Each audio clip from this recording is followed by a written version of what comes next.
জাতীয় নির্বাচনের সময়সীমা যতটা ঘনিয়ে আসছে, রাজনীতিতে বাড়ছে শঙ্কা, অনিশ্চয়তা এবং পাল্টাপাল্টি অভিযোগ। বিশেষ করে বিভিন্ন পক্ষ থেকে নির্বাচন বানচালের অভিযোগ আসছে। সেটি যখন প্রধান উপদেষ্টার কাছ থেকে আসে, সেটি নিশ্চয়ই সেটি নিয়ে ভাববার বিষয় এবং আজও বিভিন্ন জায়গা থেকে আসলে এই কথাগুলো আসছে। তবে সরকারের পক্ষ থেকে বলা হয়েছে, বিশেষ করে আজকে প্রধান উপদেষ্টার প্রেস সচিব বলেছেন যে কোনো শক্তি, পৃথিবীর কোনো শক্তি নির্বাচন ঠেকাতে পারবে না।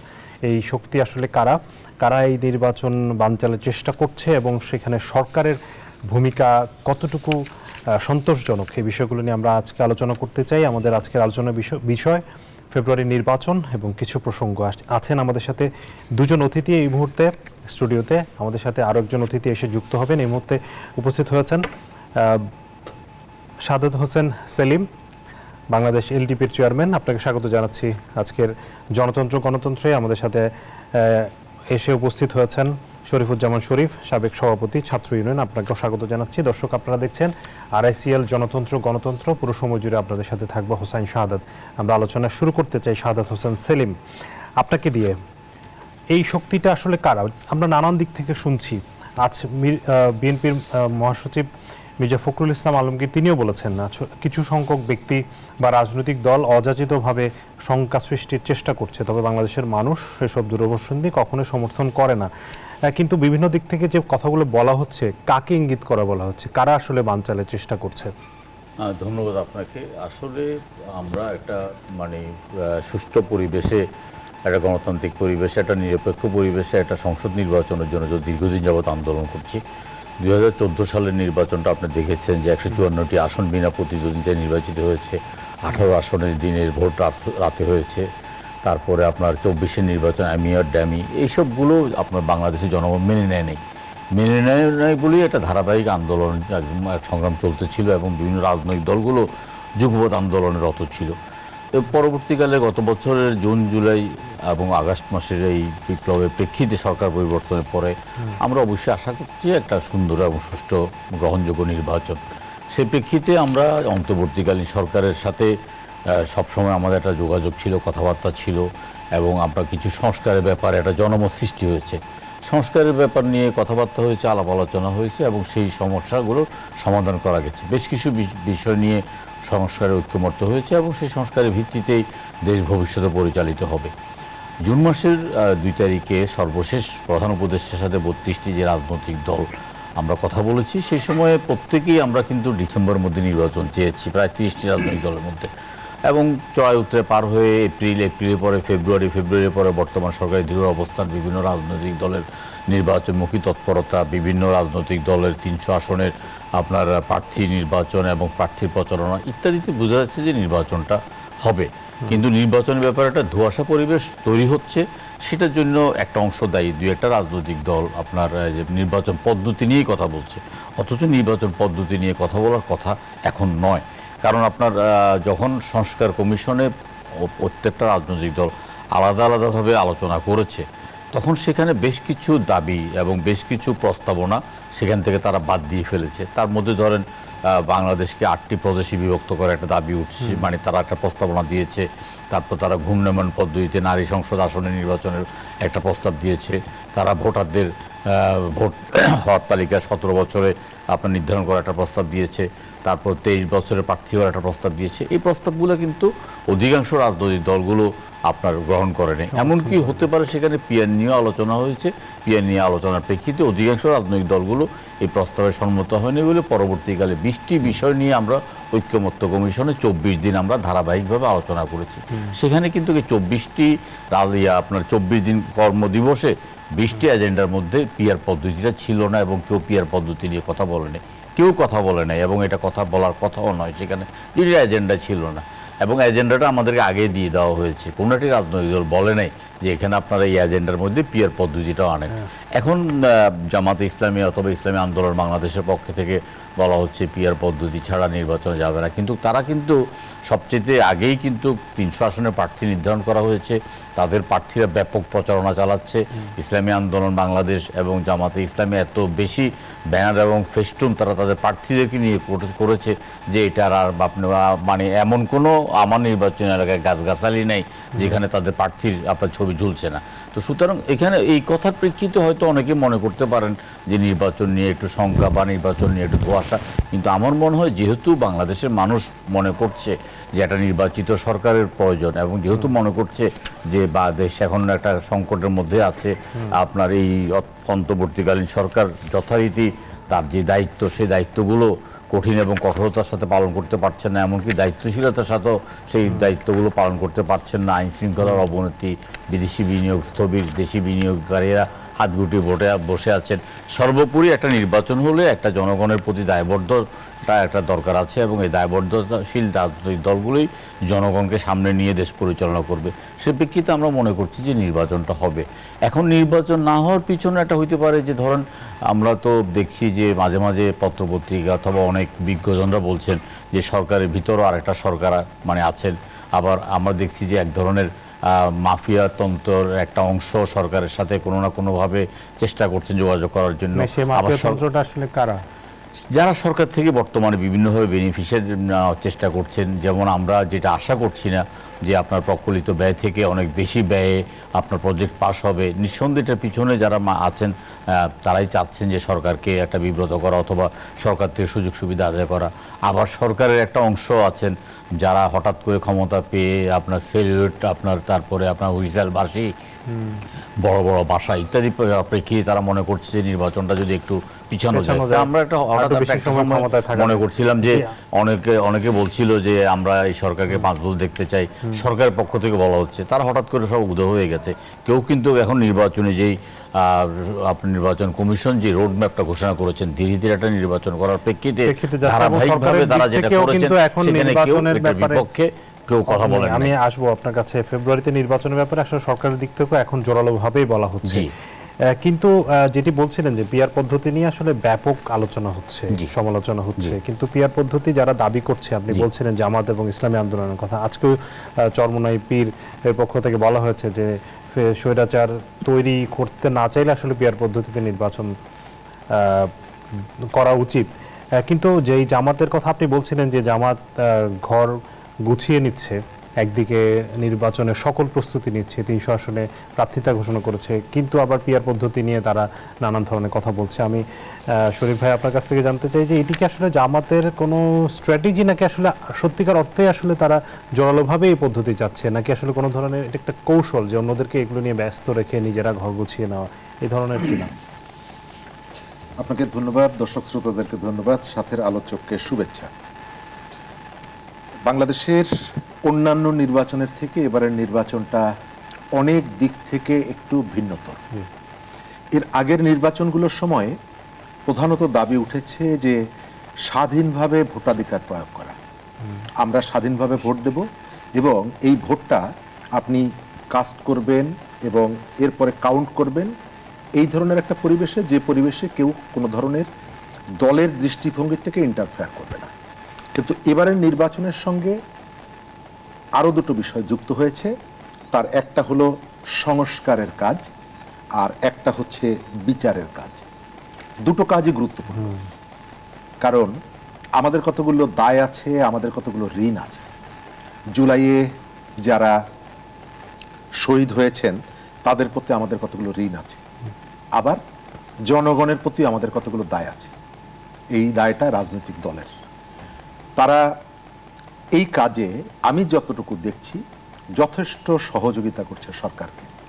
আপনি অন্যান্য যে কোনো সময়ের তুলনায়, আমার এখনো মনে আছে যে আব্দুল মান্নান ভূঁইয়া এবং আব্দুল জলিলের নিষ্ফল যে বৈঠক অনেক দিন ধরে, কিন্তু আপনি খেয়াল করবেন এবার সরকারের ডাকে ঐক্যমত্য কমিশনের আহ্বানে সাড়া দিয়ে সমস্ত রাজনৈতিক দল অংশগ্রহণ করছে। দিনের পর দিন তারা তর্ক করছে, তারা কথা বলছে, ডিবেট করছে, যুক্তি পাল্টা যুক্তি দিচ্ছে এবং এর ভেতর থেকে অনেকগুলো জায়গায় তারা একমতে এসেছে। রাজনৈতিক দলগুলোর ভিন্নতা আছে বলেই এক একজন এক একটা দল করে। A to Z 1 থেকে 100 প্রত্যেকটি পয়েন্টে একমত যদি হওয়া যেত তাহলে তো আর ভিন্ন দল দরকার হতো না। ভিন্নতা আছে বলে বিভিন্ন দল করে। তার ভেতর থেকে অনেকগুলো জায়গা আমি যেটা দেখি, 70 অনুচ্ছেদ খুবই গুরুত্বপূর্ণ একটা বিষয়, তারপরে প্রধানমন্ত্রীর পরপর 2 টার্মের বেশি না থাকা, এই ধরনের যে বিষয়গুলো আছে, এখন একটা নির্বাচনের দিকে আমাদের যাত্রা করা উচিত ছিল, এবং সেটি ওই যে জুলাইয়ের চেতনাকে, জুলাইয়ের স্পিরিটকে ধারণ করে। কিন্তু হঠাৎ করে যে ধরনের দাবিগুলো উঠছে, সেলিম ভাই বলেছেন যে তিনি এই বৈঠকগুলোতে অংশগ্রহণ করেছেন, ছিলেন, কিন্তু সেই বৈঠকগুলোর থেকে বাইরে এসে হঠাৎ করে আপনি যে ইস্যুগুলো নিয়ে আসছেন, এবং এমন কতগুলো ইস্যু যে ইস্যুগুলোর সঙ্গে আপনার সংবিধান পরিবর্তন, সংশোধন থেকে শুরু করে আপনার নির্বাচনের প্রস্তুতি, কতগুলো মৌলিক ইস্যু আপনি এখানে নিয়ে আসেন, যেটা চাইলেই কালকের মধ্যে সমাধান করা যায় না। তবে আপনি আপনার জায়গা থেকে দাবি তুলতেই পারেন। এই দাবিটা তোলার ক্ষেত্রে আপনার কতগুলো রাজনৈতিক কৌশলও থাকতে পারে, উদারতাও থাকতে হবে। কিন্তু যে ধরনের নো রিটার্নের যে জায়গাটায় আমরা চলে যাচ্ছি, নির্বাচন পিআর যদি বাস্তবায়ন না হয় তাহলে আমরা নির্বাচনে অংশগ্রহণ করব না, নির্বাচন করতে দেব না, এই ধরনের কতগুলো বক্তব্য কিন্তু ইতিমধ্যেই এসেছে। শঙ্কাগুলো কেন তৈরি হচ্ছে? শঙ্কাগুলো এই কারণে তৈরি হচ্ছে, আপনি যে প্রশ্নটি করেছেন, আমার ধারণা সেলিম ভাই বলেছেন যে গত ৬-৭ মাস নির্বাচনের কথা বলার সঙ্গে সঙ্গে যাদেরকে ক্রিটিক করা হয়েছে যে কেন তোমরা নির্বাচন চাও, তোমরা সংস্কার চাও না, ইত্যাদি ইত্যাদি, এবং এই কথা বলার ভেতর থেকে এই কথাগুলো যারা বলেছেন তারা কিন্তু নির্বাচনের প্রস্তুতি সবার আগে গ্রহণ করেছেন। সেলিম ভাই বললেন জামাতের কথা, সারা দেশের সমস্ত আসনে একমাত্র তারাই কিন্তু প্রার্থী ঘোষণা করেছে। তো আপনি একটা স্কুলের বিস্কুট দৌড় প্রতিযোগিতা হচ্ছে, আমরা বিস্কুট দৌড়ের কথা জানি, আমি লাইনে দাঁড়িয়ে আছি, বাঁশি পড়ার আগে যিনি দৌড় শুরু করেছেন এবং মাঠের মাঝামাঝি চলে গেছেন, আপনি তাকে নিয়ে কোনো কথা বলছেন না।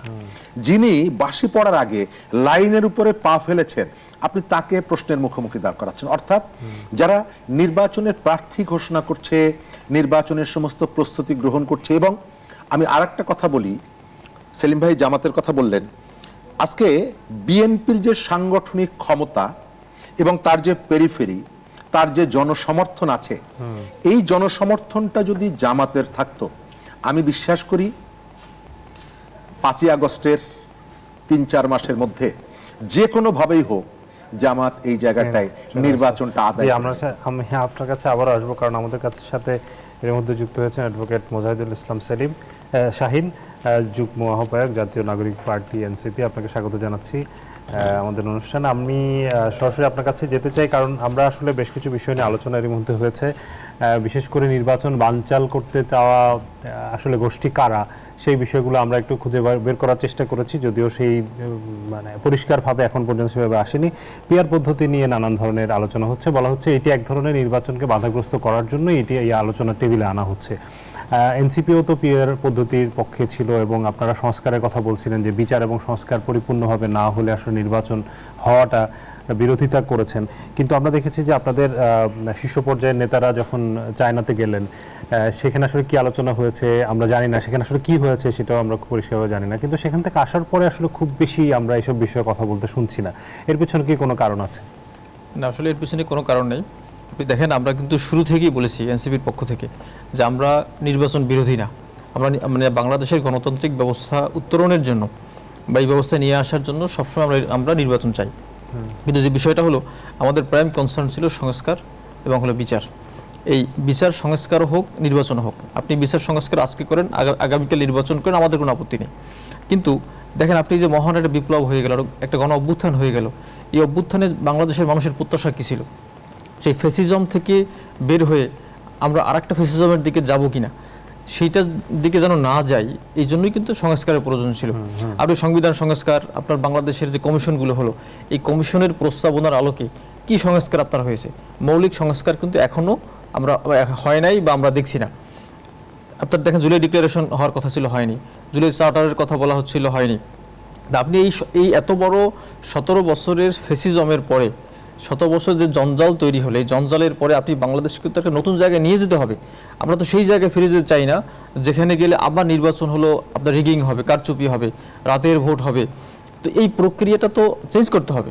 তো আপনি যদি চেঞ্জ না করেন, তাহলে এই এত বড় এত লোক মানে এখানে রক্ত দিল, এত পরিমাণ মানুষ আহত হলো, তাহলে বাংলাদেশের মানুষ কি পেল? আমরা তো দেখেন, আমরা চাই না যে আমি কালকে কি ক্ষমতায় যাব বা আমি একটা জোট টলে ভালো অবস্থানে যেতে পারি, কিন্তু আমরা তো জাতীয় নাগরিক পার্টির পক্ষ থেকে আমরা মৌলিক সংস্কার চেয়েছি এদেশের জনগণের স্বার্থে, যেটা হওয়া দরকার ছিল। তো সেই সংস্কারের বিষয়ে আমরা বারবার বলে যাচ্ছি, এখনও বলতেছি। আমরা নতুন সংবিধানের কথা বলতেছি, বাংলাদেশের যে খোল নলচে পরিবর্তনের কথা বলতেছি, যেটা পরিবর্তন করলে এদেশে আর কোনো এমন কেউ আসবে না যারা বাংলাদেশকে আবার মানে একদম চেপে ধরতে পারবে না বা জনগণের মুখ আটকে ধরতে পারবে না। সেই বিষয়টা আমরা চেয়েছি। বিচারের বিষয়টা আমরা বলে থাকি। আপনি দেখেন গত কয়েকদিন আগে এরকম একটা অবস্থা তৈরি হয়েছে সবার মধ্যে যে সেনাবাহিনী যেন কি যেন করে ফেলতেছে, একটা ভয় আতঙ্ক। পরবর্তীতে আমরা জানলাম যে কিছু বিচারের বিষয়ে হয়তো তারা কথা বলছেন। তো এই বিচারটা বাধাগ্রস্ত সামনে হবে কিনা আমরা এটা নিয়ে সন্দিহান। আপনি দেখেন শহীদ পরিবারের দিকে তাকালে তাদের মুখের দিকে তাকানো যায় না, তারা এখনও শঙ্কায় আছে যে বিচারটা কবে হবে। তার ছেলে মারা গেছে, কারোর স্বামী মারা গেছে। আপনার নিশ্চয়ই মনে আছে একটা মেয়ে খুব ছটফট করে বলতেছিল যে এই বয়সে কি আমার স্বামী মারা যাওয়ার কথা, আমি কি এই বয়সে বিধবা হওয়ার কথা। তো সেই বিধবা বোনকে আমরা কি বলবো? আপনি ট্রাইব্যুনালে দেখেন 4টা-5টা মামলার সাক্ষী হচ্ছে এই আপনার 1 বছর পরে। সারা দেশে অসংখ্য মামলা আছে, থানায় মামলা আছে, সেগুলোর চার্জশিট হচ্ছে না। সেগুলোর আপনি দেখেন যে চার্জশিট যেগুলো দেয়া হচ্ছে, সেই চার্জশিট দেওয়ার সময় আপনার ইনভেস্টিগেশনটা যথাযথ প্রক্রিয়া হচ্ছে না। আপনি যেখানে ভিডিও ফুটেজে আছে যে কে গুলি করেছে, কোন স্নাইপার গুলি করেছে অথবা কোন পুলিশ গুলি করেছে, সেই ভিডিও ফুটেজটা কালেকশন করা হচ্ছে না। তাহলে আলটিমেটলি বিচারে গিয়ে এই পরিবার কি বিচারটা পাবে? দেখা যাবে যে কে গুলি করছে শনাক্ত করা যায় নাই, মর্মে খালাস হয়ে গেল সব। তাহলে কি আপনারা চাচ্ছেন যে বিচার প্রক্রিয়া শেষ করে তারপরে নির্বাচন? আমরা বিচার প্রক্রিয়া শেষ করে নির্বাচন না, দৃশ্যমান বিচারের যে প্রক্রিয়া, যেমন আপনি দেখেন যদি এখন মামলা হয়েছে প্রায় 650-র মতো, এই 650 মামলায় 1 বছরে আপনি যদি কমপক্ষে 200 মামলার চার্জশিট দিতে পারতেন, 1200 মামলার চার্জশিট দিতে পারতেন, তখন আমরা বুঝতাম যে আপনি যথাযথ প্রক্রিয়ায় বিচারের দিকে আপনি আগাচ্ছেন। কিন্তু বিচারের দিকে যতটুকু আগাচ্ছে তার চেয়ে বিচার বাধাগ্রস্ত করার দিকে বেশি আগাচ্ছে। এটা কিন্তু দৃশ্যমান, আমরা সবাই দেখতেছি আমরা। এই জন্য আমাদের মনে একটা সন্দেহ যে এই আপনার প্রায় 2000 বা 1500 থেকে 2000-এর মধ্যে যারা শহীদ হয়েছে পরিবারগুলো বিচার পাচ্ছে কিনা। বাধাগ্রস্ত কে করছে? সরকার। বাধাগ্রস্ত বিভিন্ন ভেস্টেড কোয়ার্টার করতেছেন এককভাবে। আপনাকে এটা গভর্নমেন্টকে আপনার দায় দেওয়া ঠিক হবে না, কারণ গভর্নমেন্টের দায়িত্ব ছিল এগুলো করার। আপনি দেখেন গত কয়েকদিন আগে একটা লেখা খুব ভাইরাল হলো যে একটা ছেলে বলতেছে যে আমি 1 সপ্তাহের জন্য যদি আমার চোখটা ফিরে পেতাম তাহলে মা আমি তোমাকে একটু দেখতাম। তো এই যে যার চোখ চলে গেল তার বিচার কবে হবে আপনি বলেন? তো সংস্কার বিচারের দুটো আমরা বলি, আমরা নির্বাচনের কথাও বলি। এনসিপি কখনো বলে নাই যে তারা নির্বাচনে যাবে না বা নির্বাচন বাধাগ্রস্ত করবে, প্রতিহত করবে, এই কথা এনসিপি কখনোই বলে নাই। বাট আমাদের খুবই ক্লিয়ার স্ট্যান্ড। কিন্তু সরকারের পক্ষ থেকে কিন্তু পরিষ্কারভাবে বলা হচ্ছে যে ফেব্রুয়ারিতে নির্বাচন হবে। আপনি যদি আজকে প্রেস সচিবের বক্তব্য শুনে তিনি বলছেন যে পৃথিবীর কোনো শক্তি এটি বাধাগ্রস্ত করতে পারবে না, সেক্ষেত্রে আপনাদের অবস্থানটা কি হবে? আপনারা কি ফেব্রুয়ারি নির্বাচন, আপনাদের যেসব দাবি দাওয়াগুলো আছে সেগুলো না হলে কি আসলে নির্বাচনে যাবেন না, বা নির্বাচন না হতে দেওয়ার যেসব জায়গা আপনারা সেই জায়গাটাতে চেষ্টা করবেন? ফেব্রুয়ারি এখনো অনেক সময়।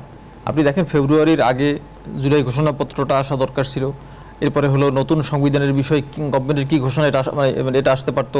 পাশাপাশি গণপরিষদ নির্বাচনের কথা আমরা বলতেছি যে নতুন সংবিধান প্রণয়নের জন্য একটা গণপরিষদ নির্বাচন হতে পারে, এবং সেটা ফেব্রুয়ারির যে নির্বাচনটা এটাকেও আপনি গণপরিষদ হিসেবে ট্রিট করতে পারেন। এই কথাগুলো আমরা বলতেছি। আপনি ফেব্রুয়ারিতে ইলেকশন করেন, আমরা এতে আমাদের খুব বেশি বাধা নাই, বা আমরা বলছি না যে ইলেকশন হতে পারবে না, কিন্তু আমাদের স্পষ্ট বক্তব্য হলো যে আপনি দৃশ্যমান বিচার যেটা হচ্ছে এটা করেন, সংস্কার করেন, আপনি নতুন সংবিধান প্রণয়নের জন্য কি করা যায় সেই কাজটা করেন। কিন্তু আমরা শুধুই বলে যাচ্ছি আমরা গণ অভ্যুত্থানের একটা বড় স্টেক হোল্ডার, কিন্তু গভর্নমেন্ট সেই কাজটা করতেছে না। আপনারা চান যে ফেব্রুয়ারি নির্বাচন হতে বাধা নেই, কিন্তু আপনাদের যেসব চাওয়াগুলো আছে, দাবি দাওয়াগুলো আছে, সেগুলো মেনেই নির্বাচন করতে হবে। সেটা মেনে এই সময়ের মধ্যে আপনারা নির্বাচনে যাবেন কিনা সেই প্রশ্ন নিয়ে আপনার কাছে আসবো বিরতির পর। দর্শক, RICL জনতন্ত্র গণতন্ত্রে সময় হচ্ছে বিরতি, ফিরছি একটু পর সাথে থাকুন।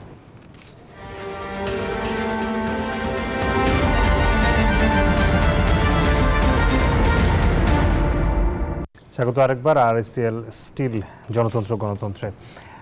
আমরা আলোচনা করছিলাম ফেব্রুয়ারি নির্বাচন নিয়ে। আমাদের সাথে 3 জন অতিথি আছেন। সাদ হোসেন সেলিম আছেন, অ্যাডভোকেট মোজাহিদুল ইসলাম শাহিন এবং শরীফুজ্জামান শরীফ। আমি আপনার কাছে আবারও যেতে চাই, কারণ আপনার কাছে আসলে যেটি প্রশ্ন আমি ছোট করে একটু জানতে চাইবো যে যদি আপনাদের ফেব্রুয়ারির মধ্যে যেসব দাবি দাওয়া আপনারা করছেন সেগুলো যদি পূরণ না হয় বা করা সম্ভব না হয়, কারণ আপনাদের এইসব দাবির বিপরীতে অন্যান্য রাজনৈতিক দলেরও কিন্তু অবস্থান আছে, সেক্ষেত্রে সরকারকে তো একটা ব্যালেন্স জায়গায় যেতে হবে।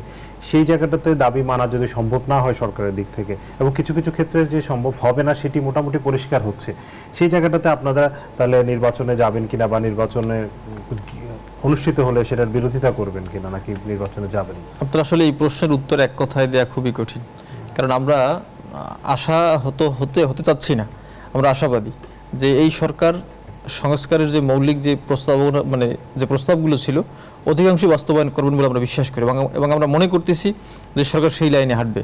পাশাপাশি জাতীয় নাগরিক পার্টি একটি গণতান্ত্রিক দল, এই দল নির্বাচনমুখী দলই হবে অবশ্যই, যেহেতু আমরা শুরু করেছি মাত্র 1 বছর এখনো হয়নি। আমাদের দলের একটা ইসি কমিটি আছে, এটা এই দলের সাধারণ সভায় সিদ্ধান্ত নিয়ে আমরা আগামী নির্বাচনে যাব কি যাব না সে সিদ্ধান্ত হবে। কিন্তু আমি এখানেই যদি এক কথায় বলে দিই সেটা বলা ঠিক হচ্ছে না, আপনার এটা দলীয় স্ট্যান্ডের বিরুদ্ধেও যেতে পারে। এই জন্য আমি বলতে চাচ্ছি আপনাকে, সেটা হলো যে এনসিপি নির্বাচনমুখী দল অবশ্যই হবে। পাশাপাশি এই প্রস্তাবগুলো যেগুলো এখন আসতেছে সংস্কারের জন্য এবং বিচারের বিষয়ে, এগুলো আমরা বিভিন্নভাবে গভর্নমেন্টকে আমরা বলতেছি, আমরা চেষ্টা করতেছি বিভিন্ন ইস্যুতে কথা বলার জন্য। আমরা চাই এবং আমাদের ভিতর থেকে চাওয়া বিষয়গুলো যে সংস্কারটা হোক, এ দেশের মানুষ গণতন্ত্রের প্রকৃত স্বাদ পাক। আপনি গণতন্ত্রের মুখে কথা বলবেন কিন্তু ভোট রিগিং করবেন, রাতের ভোট করবেন, তো সেটা তো আসলে গণতন্ত্রের প্রকৃত রূপ না। মানুষজন ভোট দিয়ে তার প্রার্থীকে নির্বাচিত করতে পারে, সেটা যেই হোক না কেন। আপনি সামনে অনেকেই বলে যে বিএনপি ক্ষমতায় আসবে, যদি সেটাও হয় জনগণ সেটা প্রকৃত ভোটটা দিক, সেজন্য চাপে পড়ে ভোট না দেয়, এই সিস্টেমটার পরিবর্তন হোক। আপনি দেখেন অনেক ভালো ভালো মানুষ আছে, তারা কিন্তু এমপি হতে পারছেন না, কিন্তু তার এমপি হওয়া উচিত, তার সংসদে যাওয়া উচিত। কিন্তু জনগণের কাছে গিয়ে বর্তমান যে প্রক্রিয়াগুলো, যে টাকা খরচ করতে না পারলে মানুষের কাছে যাওয়া যায় না, মানুষ টাকা চায়, এই সিস্টেমের পরিবর্তন করতে পারলে আপনি দেখবেন ভালো মানুষগুলো এগিয়ে আসবে, সৎ মানুষগুলো এগিয়ে আসবে, তারা ইলেক্টেড হবে এবং সংসদে প্রকৃত আইন প্রণয়ন হবে, জনগণের স্বার্থের আইন প্রণয়ন হবে। এখন যেভাবে এই দেশের অবস্থা চলছে, আপনি দেখেন মমতাজ গিয়ে গান গাচ্ছে, আর একজন হলো আপনার একটা স্ক্রিপ্ট দেখে পড়তে, বাংলা দেখে পড়তে পারছেন না, তা আপনি এই সংসদ সদস্য, এই রাজনীতিবিদ্যা আপনি কী করবেন? তো বাংলাদেশের পরিবর্তন হওয়ার এখনই সময়। এই টাইমটা পার হয়ে গেলে আমার মনে হয় আর একটা বিপ্লবের অপেক্ষা করতে হবে। যেই বিপ্লব কবে হবে, যেই রাত কবে কাটবে, সেটা কিন্তু বলা কঠিন। এই জন্য আপনার প্রশ্নের জোৎসই উত্তর হলো যে আমাদের পার্টির দলীয় সিদ্ধান্ত মোতাবেক আমরা ইলেকশনে যাব কি যাব না সিদ্ধান্ত হবে, কিন্তু আমরা চাচ্ছি যে সংস্কার এবং বিচারটা এগিয়ে যাবে। হ্যাঁ, আসবো জনাব শাহাদাত হোসেন সেলিম।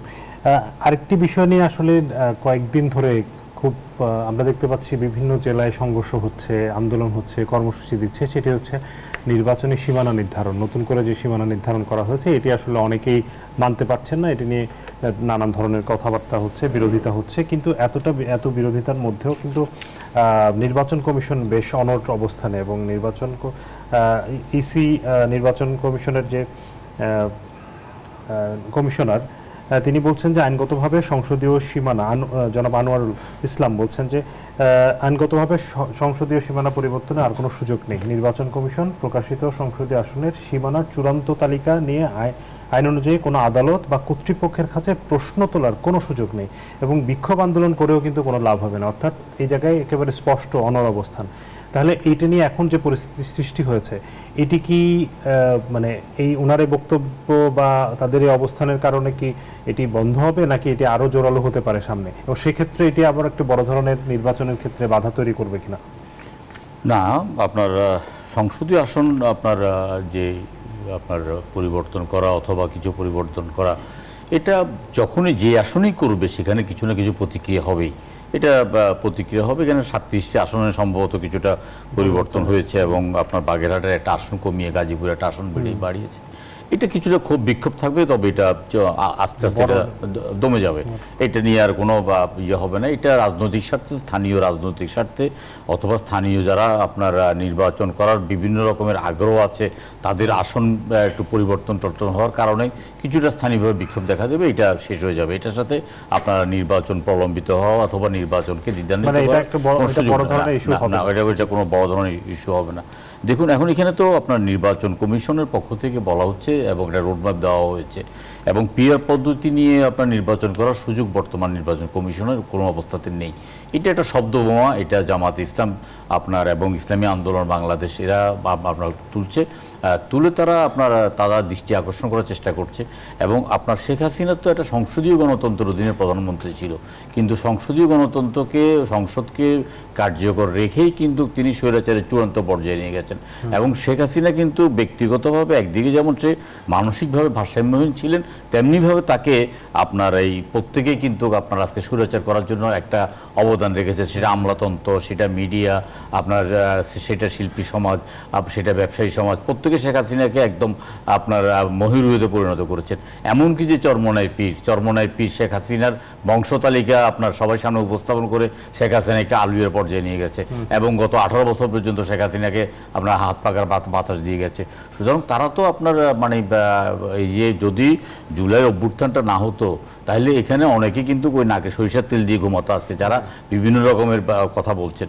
এই পদ্ধতি তো শেখ হাসিনাকে স্বৈরাচার করে না, শেখ হাসিনা নিজেই স্বৈরাচারে পরিণত হয়েছে এবং সেটা পরিণত হওয়ার অন্যতম প্রধান কারণ ছিল তত্ত্বাবধায়ক সরকার ব্যবস্থাটা বাতিল করা। তত্ত্বাবধায়ক সরকারের অধীনে নির্বাচনটা মোটামুটিভাবে একটা মানে গণতন্ত্র একটা প্রাতিষ্ঠানিক রূপ নেওয়ার একটা জায়গা থেকেই হঠাৎ করে একদম ইউটার্ন নিয়ে গেছে। এখন তত্ত্বাবধায়ক সরকার ব্যবস্থাটা আবার ফিরে এসছে। আপনার যে সংস্কারের কাহিনীও শেষ হয়ে গেছে। 31শে জুলাই রাত 10টা বাজে সংস্কারের পক্ষ থেকে আপনার যে 20টি বিষয় নিয়ে আলোচনা হয়েছে, 20টি বিষয় কিন্তু ঐক্যমত্য হয়েছে এবং 20টি বিষয় থেকে কোনো একটা বিষয় কিন্তু বাদ দেওয়া হয়নি।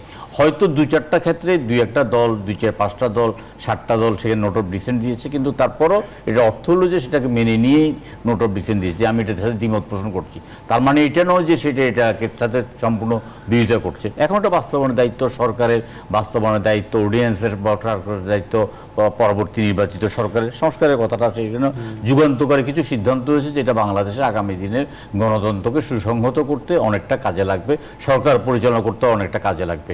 এবং বিচার ব্যবস্থাটা করতে পারছে না সরকার, সেটার জন্য তো বিরোধী দল দায়ী না, সেটার জন্য তো বিএনপি, জামাত বা অন্য এনসিপিটা দায়ী না। এনসিপি আংশিক দায়ী, কারণ এনসিপি একটা সরকারের অংশ।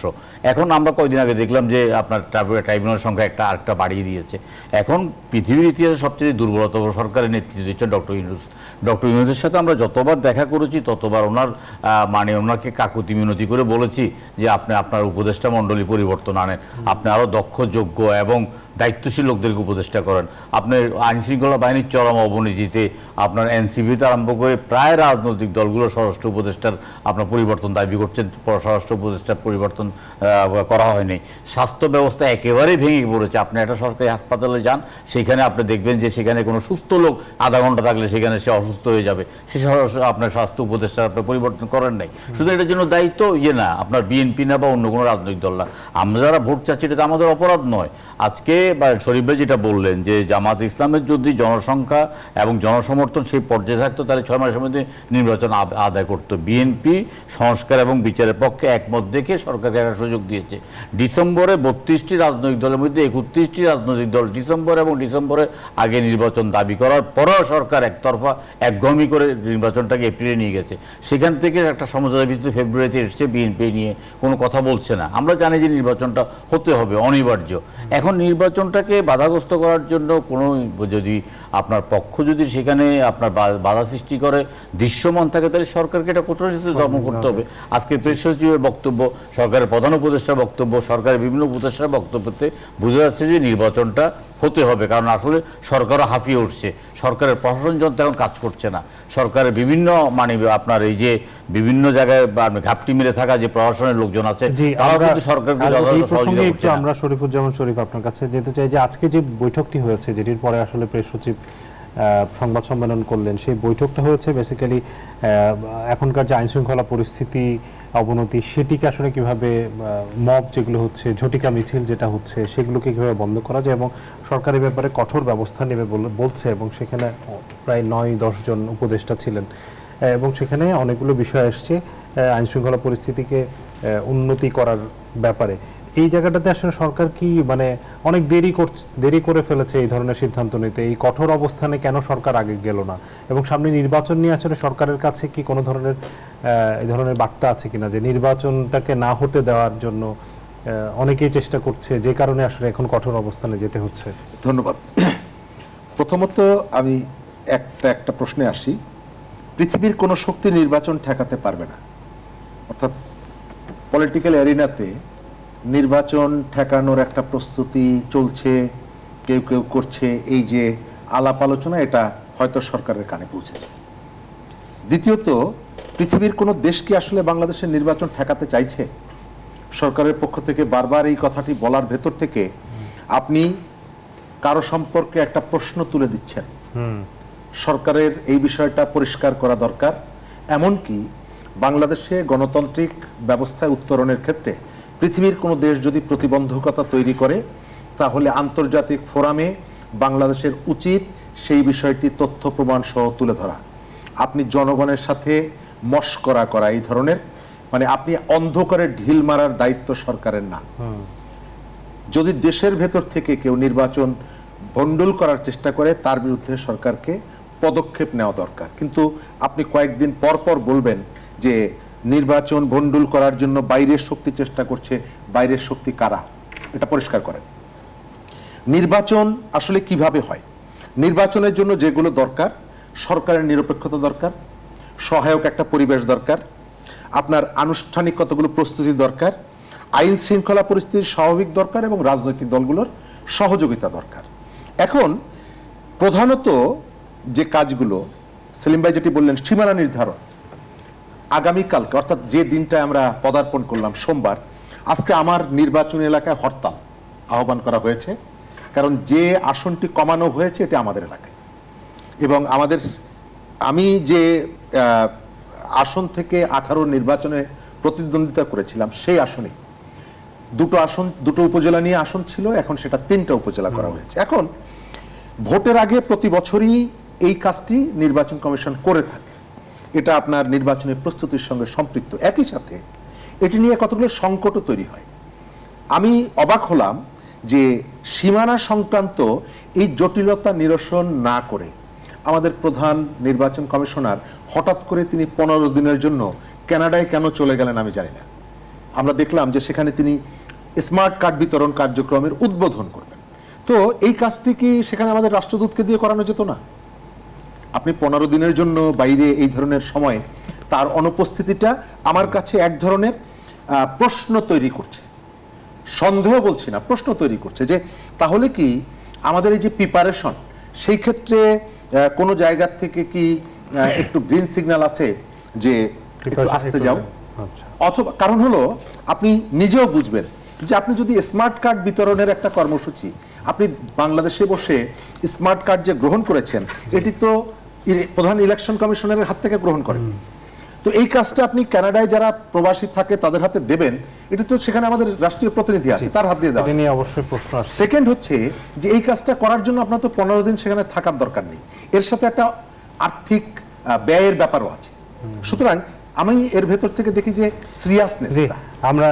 আমরা আসবো, আমাদের সময় আসলে একটু কম আছে। আমরা বিরতির পর আবারও আপনার কাছে এই প্রসঙ্গ নিয়ে আসবো, নির্বাচন কমিশনের যে ভূমিকা সেই প্রসঙ্গে। দর্শক, আরআইসিএল স্টিল জনতন্ত্র গণতন্ত্রে আরও একটি বিরতির সময় হয়েছে, ফিরছি একটু পর, সাথে থাকবেন আশা করি।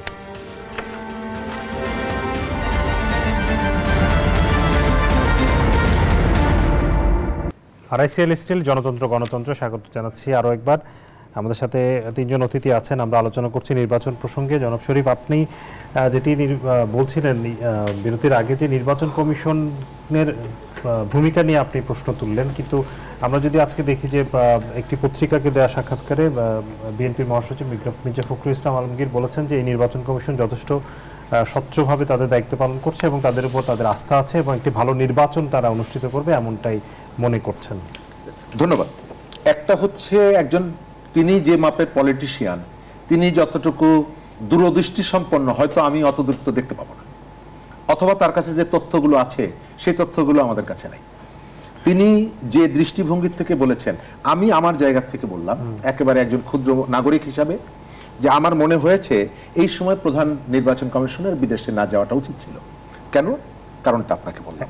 আইন শৃঙ্খলা পরিস্থিতির যে বিষয়টি বলেছি, আপনি সর্বশেষ রাজবাড়িতে যেটা দেখলেন, সেখানে ডিসি আছে, সেখানে এসপি আছে, প্রশাসন আছে, এবং এই ঘটনার পরপর সারা দেশে চাঁদপুরে আমাদের এই যে মাজারে এখন সব থেকে সমাজের মধ্যে একটা ক্যাওয়াটিক অবস্থায় তৈরি করার ক্ষেত্রে সব থেকে সহজ জায়গাটা হচ্ছে আপনি কতগুলো মাজারে যায় হামলা করেন, কারণ ওইখান থেকে কোনো প্রতিরোধ হবে না, এবং এর ভেতর থেকে আপনি দেশ এবং দেশের বাইরে একটা টেনশন ছড়িয়ে দিতে পারবেন। এবং সেই ঘটনাটি কিন্তু এখানে ঘটছে।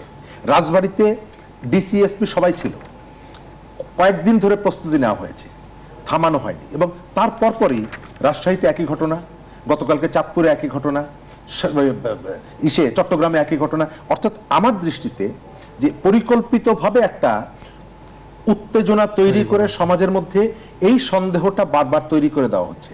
স্বরাষ্ট্র উপদেষ্টার ব্যর্থতার, আমি শেষ করে দিচ্ছি, ব্যর্থতার কথা বলছি আমরা, তিনি কিন্তু কৃষি উপদেষ্টাও, আমি এটা মনে করিয়ে দিই, আমরা অনেকেই হয়তো খেয়াল থাকে না, এবং এই সময়কালে সারের একটা সংকট চলছে।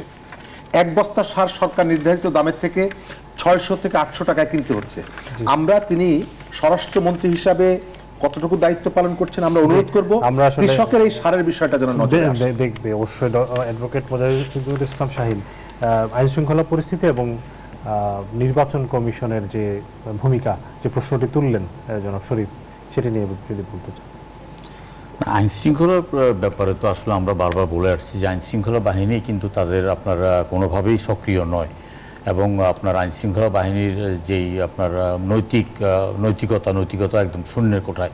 এমনকি তারা তাদের পুরনো যে পুরনো পদ্ধতি থেকে তারা বেরিয়ে আসার চিন্তাও করছে না, তাদেরকে পুরনো পদ্ধতিতে থেকে বেরিয়ে আনানোর চেষ্টা করা হচ্ছে না। আমরা প্রথম শুনেছি যাদের পোশাক পরিবর্তন করা হবে, তাদেরকে আপনার মানসিকভাবে তাদেরকে আরও জনমুখী করা হবে, এগুলো আমরা কোনো কিছু দেখছি না। সুতরাং আইন শৃঙ্খলা বাহিনীর একটা এটা আপনার এখানে খুব ঢেলে না সাজালে, পুরো আইন শৃঙ্খলা বাহিনীকে ঢেলে না সাজালে কিন্তু আপনার এটা কাজ করবে না। এমন আপনার দক্ষ কর্মকর্তা এখন পর্যন্ত আপনার ওই ট্রাফিক পুলিশে অথবা আপনার হাইওয়ে পুলিশে, নৌ পুলিশে, তারপরে বিভিন্ন জায়গায় আপনার শিল্প পুলিশে রয়ে গেছে, তাদেরকে এনে মূল আপনার দায়িত্বশীল জায়গার মধ্যে বসানো হচ্ছে না। কেন হচ্ছে না?